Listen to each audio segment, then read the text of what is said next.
Things were falling apart. Would the center hold?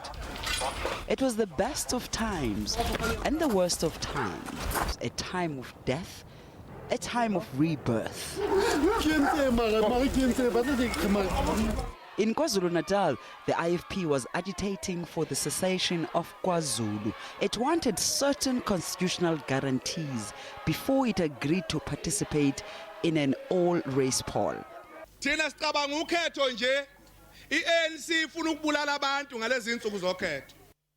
Low-key devastating violence was flaring. Had in fact been flaring since the late 80s, mainly in KwaZulu-Natal and the East Rand. We strongly believed that federalism was the right way for South Africa, given its pluralistic nature of its population. And the second point was that we had actually done a lot of research around, federal constitutions throughout the world. Commentators at the time were penning reams of material on the impasse. They wanted secession. They wanted a situation where KwaZulu and KwaZulu-Natal, they were happy to be part of KwaZulu-Natal, provided KwaZulu-Natal was itself an independent state. It is something for which we should be grateful as South Africans, that eventually they decided that they'd be part of a united South Africa.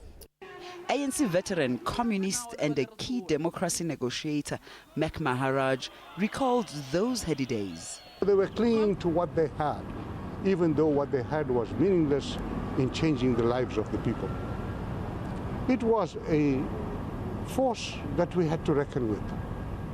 And it was more dangerous because it had the covert support of the state. It was a tense time, but at the same time I can say that, by then we had developed a good working relationship between all the parties, except the IFP and a few others. The ANC was particularly concerned its members were being killed, mostly through state-sponsored violence.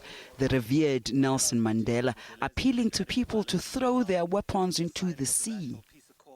The killing of defenseless and innocent people in Sebokeng is a situation we could not tolerate. Yes, we were concerned about the loss of lives. We were concerned about the violence, obviously. But whether that would have the impact of totally disrupting the process, the answer is no. We knew that this was state-sponsored violence using black surrogates. Secondly, we had a threat from the white right wing, which did not want a South Africa where the ordinary people, every individual could vote on a common voters' roll. It was a fragile piece of history, a country on tenterhooks. It was the best of times. It was the worst of times, but in the end, the center did hold. Yolisa Njamela, SABC News, Johannesburg.